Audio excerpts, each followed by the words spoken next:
देखिए, एक बजट तो महिलाओं के लिए किचन से रिलेटेड होता है, लेकिन मेरे ख्याल में जो है एक मध्यम वर्गीय फैमिली में बच्चों की एजुकेशन है, ये सब है, तो सरकारी ही स्कूलों में ऐसी सुविधाएं क्यों ना दी जाएं कि हम लोग प्राइवेट स्कूलों में अपने बच्चों को भेजें ही ना।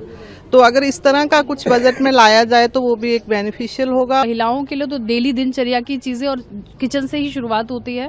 तो मेरा सरकार से निवेदन है कि किचन को ध्यान में मद्देनजर रखते हुए जो छोटे मतलब आप कहें गरीब परिवार कह सकते हैं हम लोग, तो उनको ध्यान में रखते हुए बजट बनाया जाए।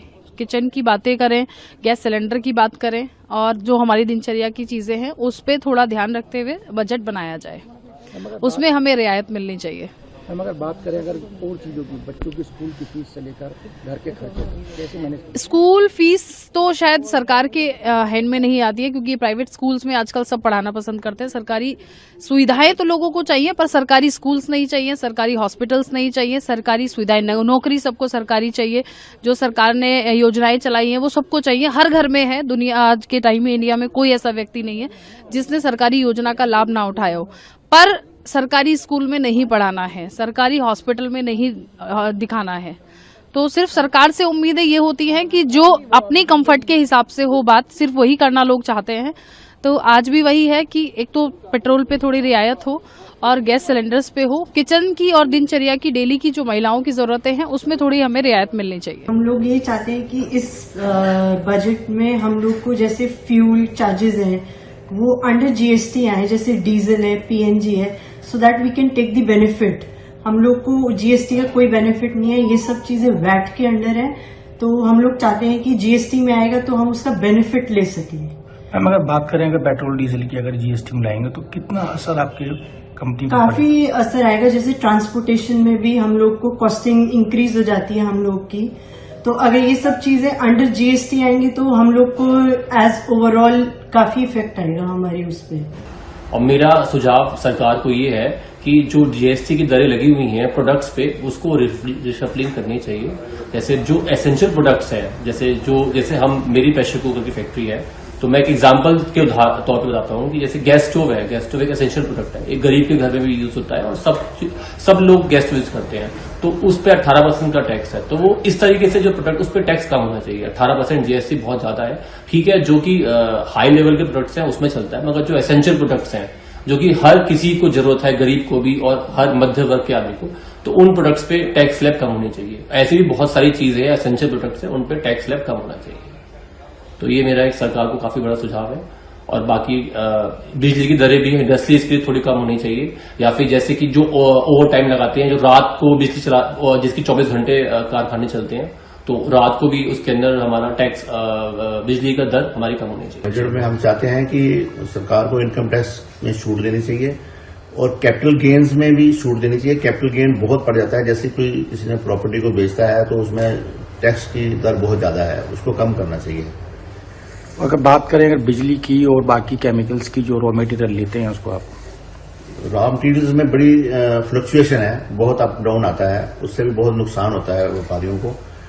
उसमें भी सरकार को कोई ऐसी पॉलिसी बनानी चाहिए जिससे जो एमएसएमईज हैं या दूसरी भी फैक्ट्रियां हैं उनको राहत मिले।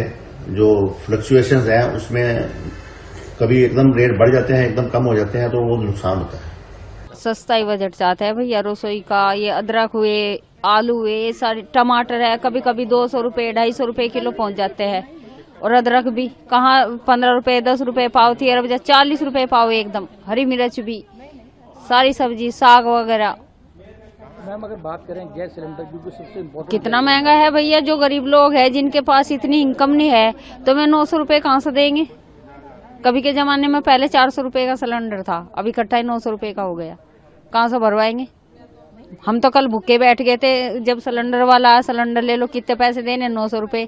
भैया ले जाओ वापसी, हम तो चूल्हे पर बना लेंगे, लकड़ी जला जला के क्या करें। सरकारी योजनाएं भी आप लोगों के लिए मिलती हैं? हम मिलती है, कुछ मिलती है, कुछ नहीं मिलती। आसमान कार्ड है वो भी ना मिला हमें। हम कितने गरीब है, बेटा भी विकलांग है हमारा, कोई हिला नहीं, रोजगार नहीं है, आदमी भी नहीं है। बताओ क्या करना है, हमारे लिए नहीं कुछ भी मिल रहा। जैसे उम्मीद रहती है कि कम दर पे हमें लोन मिलने चाहिए जिससे हम लोग अपने उद्योगों में बढ़ावा दे सकें, वो हम लोगों को नहीं मिल पा रहे हैं।